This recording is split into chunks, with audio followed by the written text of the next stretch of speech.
Hello everyone, welcome to C S solution. आज के इस वीडियो में मैं आप लोगों के साथ पीजीटी कंप्यूटर का पेपर डिस्कस करने जा रहा हूं, जो कि एचपीयू ने कंडक्ट करवाया था 11 जनवरी 2022 में। Okay, let's begin with the first question. Arrange the operating systems MS DOS, Unix, Linux, Windows from oldest to newest. अगर हम इनके इन्वेंशन के हिसाब से चलें तो उस हिसाब से option number C will be the correct answer, because Unix आपका 1969 में आया था, एम एस डॉस 1981 में, विंडोज़ 1985 में एंड लिनक्स 1991 पे। Question number two, in a multiple resource instance computer system को existence of mutual exclusion, no preemption, hold and wait and circular wait indicates. The correct answer is option number B, an unsafe system state. First of all, you need to know what is a deadlock. Deadlock is a situation where a set of processes are blocked because each process is holding a resource and waiting for another resource acquired by some other processes. Deadlock को अगर होने के लिए चार necessary condition होती है. First is mutual exclusion. Mutual exclusion means one or more than one resource are non-shareable. Only one process can use at a time. Second है hold and wait. A process is holding at least one resource and waiting for resources.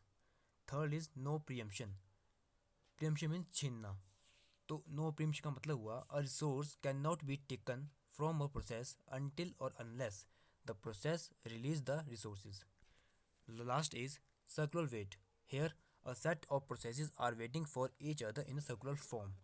जब ये चारों condition एक साथ अकर करती है तो system हमारा डेडलॉक कंडीशन में चल जाता है, और जब भी डेडलॉक अकर करता है तो उस सिस्टम को बोलते हैं अनसेफ सिस्टम स्टेट. ठीक उसका उल्टा होता है आपका safe system state. Safe system state का मतलब हुआ कि अब जब भी कोई प्रोसेस किसी रिसोर्स की डिमांड कर रहा है तो उसको ऑन द स्पॉट को मिल जा रहा है. तो इस हिसाब से क्वेश्चन के हिसाब से आंसर आपका बी सही होगा, an unsafe system state. Question number third, which of the following is और आर ग्राफ और type of graph? Euler, Hamiltonian, tree, all of these. The correct answer is all of these. Question number four, a processor is capable of using no more than 2 MB main memory, then which of the following is true? The correct answer is the processor has 21 address line. चलिए इसके concept को समझते हैं. 1 MB is equal to 1024 into 1024 byte. B stand for byte, और एक bite में होते हैं आपके 8 बिट, जो कि आपकी ये डाटा लाइन होगी. डाटा लाइन क्या होती है? डाटा लाइन होती है आपकी कि हर एक मेमोरी लोकेशन पे आपका कितने बिट का डाटा स्टोर होगा. और डाटा लाइन होती है आपकी बाई डायरेक्शनल. और दूसरे हैंड पे है address line. Address line are uni direction. आपके पास एक मेमोरी है, उस मेमोरी पे आप डिफरेंट मेमोरी लोकेशंस है, हर लोकेशन पे कितने बिट का डाटा स्टोर होगा वो आपको डाटा लाइन होगी. और जो आपकी जो लोकेशंस है वो आपकी एड्रेस लाइन है, जिसको आपको जिसको आप वर्ड साइज भी बोल सकते हैं. तो इसीलिए हम जब इसको क्वेश्चन को सॉल्व करेंगे 2 MB को हम लिख सकते हैं 2 इंटू 1024 इंटू 1024. फर्दर इसको जब हम सॉल्व करेंगे तो 1024 को आप लिख सकते हैं 2 raised to power 10. इस तरीके से यहाँ आता है 2 raised to power 21. तो ऑप्शन नंबर बी बिल्कुल सही है. और सी में तो आपकी 20 डाटा लाइन लिखी गई है, लेकिन हमारे पास तो 8 आ रही है. और 1 में लिखा गया है आपके कंप्यूटर में सिर्फ 2 MB का मेमोरी बैंक है, लेकिन कंप्यूटर में आपका सेकेंडरी मेमोरी भी होती है, तो ये भी गलत हुआ. तो option number B is the correct. Question 5, two main measure of the complexity or efficiency of an algorithm. The correct answer is option number C, it's time and space requirement. जब भी किसी प्रोग्राम का algorithm design किया जाता है तो उसमें हम दो चीज़ों को ध्यान में रखते हैं कि ये हमारा प्रोग्राम कम से कम टाइम में एग्जीक्यूट हो और कम से कम स्पेस एक्वायर करे मेमोरी में. तो इस हिसाब से इस क्वेश्चन का आंसर सही होगा. Next is question number 6, which of the following is not true about a constructor in C++. चलिए कंस्ट्रक्टर के कंसेप्ट को समझते हैं. अ constructor is a special type of member function of a class which initialize object of class. In C++, constructor is automatically called when object or we can say instance of that class is created. Constructor के कुछ feature होते हैं जैसे कि constructor have same name as that of class, constructor can be overloaded, constructor can be parameterize और parameterized. Parameter मतलब उसके argument. तो इस हिसाब से इसकी जो सी स्टेटमेंट है वो गलत दी गई है, वो गलत दी गई है, इसलिए तो उसका आंसर सही होगा। It can not be overload, लेकिन कंस्ट्रक्टर तो ओवरलोड होता है, तो सी इसका करेक्ट आंसर होगा। Question number 7, which of the following is feature of optical fibre. ये तीनों ही फीचर आपके ऑप्टिकल फाइबर के होते हैं, इसलिए आपका डी सही आंसर होगा, all of these. Optical fibre is a part of guided media, और इसके दो टाइप होते हैं, single mode and multi mode, और ये twisted pair and coaxial cable से ज़्यादा फास्ट डाटा ट्रांसमिट होता है इसमें। Question number 8, multiplexing relate to which of the following.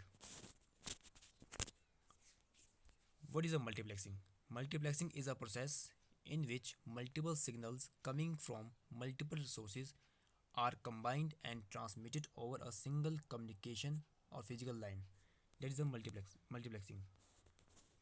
तो इसमें packet switching and circuit switching both multiplexing को टेक्निक को यूज़ करती है, इसलिए option number C is the correct answer. Question number 9, a relation with no composite but only the atomic and simple attributes must be in। ये तो definition ही हो गई है फर्स्ट नॉर्मल फॉर्म की, तो इसका जो आंसर है option number B 1NF। Normalization is a process to decompose a table until or unless a single table represent a single ideology. And also we can say normalization is a technique to solve the redundancy problem. Redundancy means repetition of a record. Second NF, 2NF क्या होता है? 2NF में होता है second normalization form. A relation is said to be in 2NF if it is already in 1NF and there is no partial dependency. And C में दिया गया है 3NF। 3NF third normalization form is a table is said to be in 3NF if it is already in second NF and there is no transitive dependency. मैं आपको हर एक question में extra detail provide करने की कोशिश कर रहा हूँ ताकि आपके कंसेप्ट और क्लियर हो जाए, और इस क्वेश्चन का आंसर बनता है option number B 1NF। In which of the following processes is classified into different groups. The correct answer is multi level queue scheduling algorithm. ऐसा क्यों? इसलिए क्योंकि multi level queue scheduling algorithm में जो हमारे प्रोसेस होते हैं उसमें डिफरेंट क्लास उसकी बनती है, जैसे कि आपके पास कोई सिस्टम प्रोसेस हो गया, इंटरेक्टिव प्रोसेस हो गया, और थर्ड आपका बैच प्रोसेस हो गया। इन तीनों को एक डिफरेंट क्यू बनेगी, जो हाई प्रायोरिटी होगा वो पहले उसको पहले CPU मिलेगा, अदरवाइज सेकंड को प्रायोरिटी मिलेगी। उस हिसाब से इसका आंसर बी सही होगा। चलिए बाकी को भी समझते हैं। Shortest job first scheduling algorithm. Shortest job first scheduling algorithm is a non pre-emptive. इसमें उस प्रोसेस को पहले CPU असाइन होता है जिसका बर्स्ट टाइम सबसे कम होता है। Burst time means execution time. C में दिया गया है round robin scheduling. Round robin scheduling में टाइम क्वांटम देते हैं हम। टाइम क्वांटम मीन्स कि एक प्रोसेस को हम कितने टाइम के लिए चला रहे हैं। जनरली हम प्रोसेसेस को मिली सेकेंड में चलाते हैं, तो इसमें जैसे कि हमारे पास 3 प्रोसेस होंगे और टाइम क्वांटम हमारे पास 2 मिली सेकेंड का है, तो हर एक प्रोसेस को 2 मिली सेकेंड के लिए चलाएंगे, फिर उसको कंटेक्स्ट यूज किया जाएगा, फिर सेकंड प्रोसेस की बारी आएगी।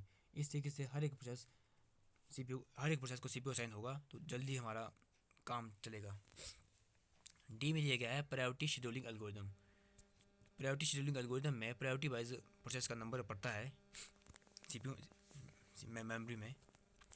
इसका एक प्रिंसिपल है, lesser the number will hire the priority. जिसका नंबर जितना लेस होगा उसकी प्रायोरिटी इतनी हाई होगी। प्रायोरिटी वाइज प्रोसेसेस CPU को असाइन होंगे। Question number 11, choose the fastest memory element. Hair option A is the correct answer. CPU register की speed सबसे ज़्यादा होती है। उसके बाद आपका कैश मेमोरी आती है, फिर आपकी रैम आती है, सेकेंडरी मेमोरी होती है। Static and dynamic RAM both are part of RAM. Question number 12. Which of the following statement is or are correct about Unix shell script? The correct answer is all of these. ये तीनों statement Unix के बारे में सही बताई गई है. Question number 13. Match the following. इसमें आपने करेक्ट मैच करना था. ए में दिया गया है एम एच हेल्स्टिड.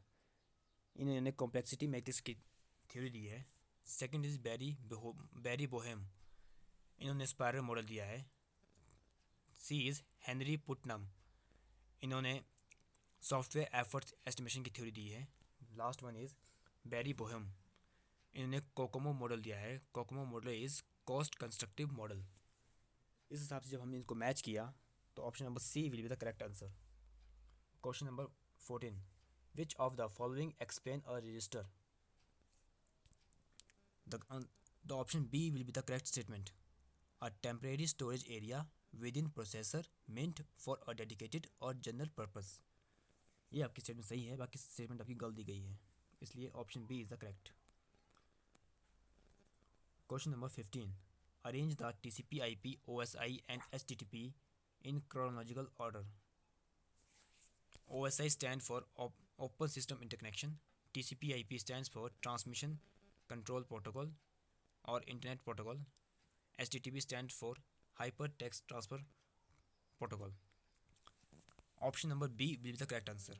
पहले आपका OSI मॉडल आया था जिसको एक रेफरेंस मॉडल की तरह हमने ट्रीट किया, लेकिन वो प्रैक्टिकल इंप्लीमेंट नहीं हुआ. प्रैक्टिकल इंप्लीमेंट हुआ TCP IP. उसके बाद HTTP रिक्वेस्ट रिस्पॉन्स मॉडल. तो इस हिसाब से ये प्रॉपर चेंज बनी. Option B is the correct answer. Question number 16. Result of applying bitwise and operator on hexadecimal number 5AB7 and 61CC is.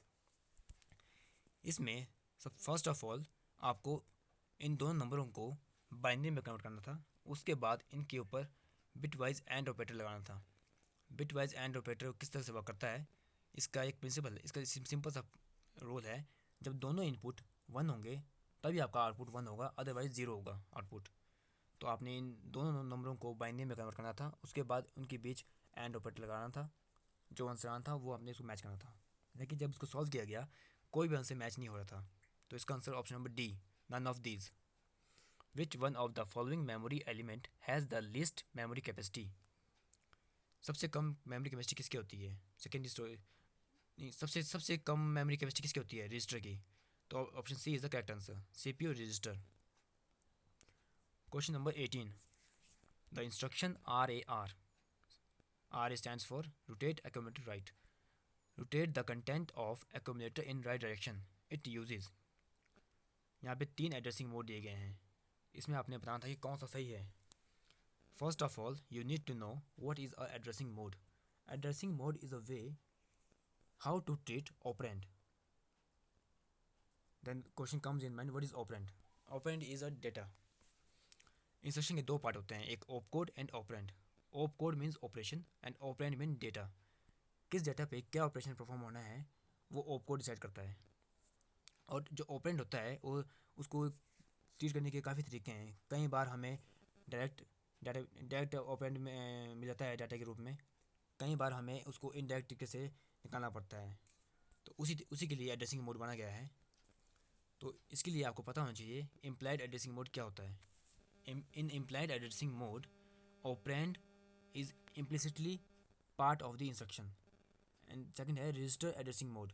In register addressing mode there is a effective address of the register defined in the instruction and जहाँ पे आपका ये address होगा register का, उस register के address पे आपको ओपन मिलेगा. Third is immediate addressing mode. In immediate addressing mode operand is the part of instruction. Direct आपको ऑपरेंड मिल जाएगा इंस्ट्रक्शन में. जैसे कि कॉन्स्टेंट होते हैं आपके, जैसे कि पाई की वैल्यू होती है 3.14. तो बाई चांस आपको ये वैल्यू दी गई है तो ये आपका इमीडिएट एड्रेसिंग मोड होगा क्योंकि आपको डायरेक्ट डाटा मिल गया. तो इस हिसाब से option number C is the correct answer, 1 and 3. RAR में ये दोनों एड्रेसिंग मोड यूज़ होते हैं, इम्प्लाइड भी एंड इमीडिएट भी. Option C is the correct answer. Sorry इसमें टिक करना मैं भूल गया हूँ. Option C is the correct answer. Question number 19. Find the correct match. Array. Array का मैच होगा relatively non changing data. Priority queue, इसका मैच होगा real time processing. Circular queue, इसका मैच होगा round robin scheduling. Simple FIFO queue, FIFO stand for first in first out, इसका match होगा batch processing. इस हिसाब से option number A is the correct answer. Question number 20, UPS stands for, option number B is the correct answer, uninterrupted power supply. Question number 21, MS Word prints auto arrange set of multiple copies of a multi-page document using dash option. The correct answer is collating. जब हम print करते हैं तो वहाँ पे हमारी setting होती है कोलेटिंग की। कोलेटिंग का रोल होता है कि जब हमने मल्टीपल कॉपीज निकालनी है मल्टी पेज डॉक्यूमेंट की, तो हम इसको यूज़ करते हैं ताकि एक डॉक्यूमेंट की पहले एक कॉपी निकल जाएगी, फिर सेकंड की निकलेगी, फिर थर्ड की निकल जाएगी। Question number 20, choose the correct match. एक तरफ दिया गया है क्यू, ट्री, ग्राफ, सेकंड तरफ दिया गया है नॉन लीनियर, लीनियर। अगर आपने डाटा स्ट्रक्चर पढ़ा होगा तो आपको पता होगा कि queue is the part of linear data structure and tree and graph are the part of non linear data structure. इस हिसाब से जब हमने मैच किया तो option number B is the correct answer. आज की इस वीडियो में इतने ही क्वेश्चन डिस्कस किए जाएंगे। रिमेनिंग क्वेश्चन नेक्स्ट पार्ट में आपको मिलेंगे। वीडियो में अंत तक बने रहने के लिए धन्यवाद। जितने भी आंसर मैंने इस वीडियो में आपको बताए हैं ये सारे आंसर मेरी नॉलेज बेस पे है। अगर आपको किसी भी क्वेश्चन पे डाउट होगा तो वीडियो के डिस्क्रिप्शन में टेलीग्राम चैनल का लिंक है, उसको आप ज्वाइन कीजिए एंड वहाँ आप अपनी क्वेरी भेज सकते हैं। चलिए मिलते हैं नेक्स्ट वीडियो में, तब तक के लिए take care. Thanks for watching.